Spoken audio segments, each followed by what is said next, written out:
ಪ್ರಜಾನಾಡು ಪ್ರಗತಿ ಸೇನೆ ವತಿಯಿಂದ ಕೊರೆಗಾಂವ್ ಯೋಧರಿಗೆ ಭೀಮ ನಮನ ಸಲ್ಲಿಕೆ.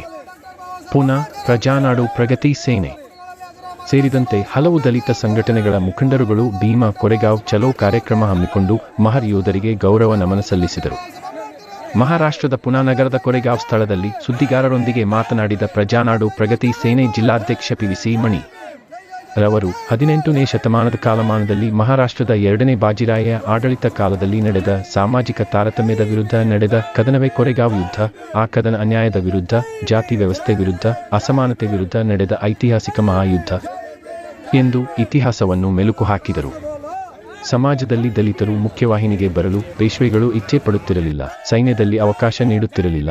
ಆ ಅಸಮಾನತೆ ವಿರುದ್ಧ ಸಿಡಿದೆದ್ದ ಮಹರ್ ಸೈನಿಕರು ಬ್ರಿಟಿಷ್ ರೆಜಿಮೆಂಟ್ ಹಾಗೂ ಇಂಗ್ಲೆಂಡಿನ ರಾಣಿ ಎಲಿಜಬೆತ್ ಅವರೊಂದಿಗೆ ನಡೆದ ಬಂಧದಂತೆ 1818 ರಂದು 28,000 ಪೇಶ್ವೆಗಳ ವಿರುದ್ಧ 500 ಮಹರ್ ಸೈನಿಕರಿಗೆ ಭೀಮಾ ತೀರದಲ್ಲಿ ನಡೆದ ಐತಿಹಾಸಿಕ ಯುದ್ಧದಲ್ಲಿ ಮಹರ್ ವೀರ ಕಲಿಗಳ ಎದುರು ನಡೆದ ಕದನದಲ್ಲಿ ಬಾಜಿರಾಯನ ಸೈನಿಕರು ಸೋಲೊಪ್ಪಿಕೊಂಡು ಪಲಾಯನ ಮಾಡಿದರು.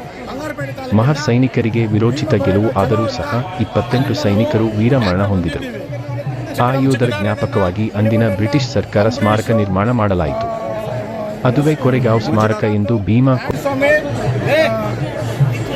ಪ್ರಕಾಶ್ ಮುಂಡರಾಜು ಶಂಕರನಾಡು ಅನಂದ್ರಪ್ಪ ಅನಲ್ಲಪ್ಪ ಸಾರು ಎಲ್ಲಪ್ಪ ಬಂಗಾರಪ್ಪ ವರ್ಧಾಪುರ ಎಲ್ಲಪ್ಪ ಎಲ್ಲ ಸೇರಿ ನಾವು ಪ್ರವಾಸ ಬಂದು ಇಲ್ಲಿ ಭೀಮ ಕೊರೆಗಾಂವ್ ಚಲೋವನ್ನು ಯಶಸ್ವಿಗೊಳಿಸಿ ನಾವು ನಮ್ಮ ಸದಸ್ಯರುಗಳನ್ನ ಸೇರಿ ಯಶಸ್ವಿ ಮಾಡಿದ್ದೀವಿ. ಜೈ ಭೀಮ್. ಹೊಸ ವರ್ಷದ ಆರ್ಥಿಕ ಶುಭಾಶಯಗಳೊಂದಿಗೆ 16ನೇ ವರ್ಷದ ಪ್ರವಾಸ ನಮ್ಮದು ಕೊರೆಗಾಂವ್ ಚಲೋ ಕಾರ್ಯಕ್ರಮವನ್ನು 16ನೇ ವರ್ಷದ ಇಂದು ಕೊರೆಗಾಂವ್ಗೆ ನಾವು ಭೇಟಿ ಕೊಟ್ಟಿದ್ದೀವಿ.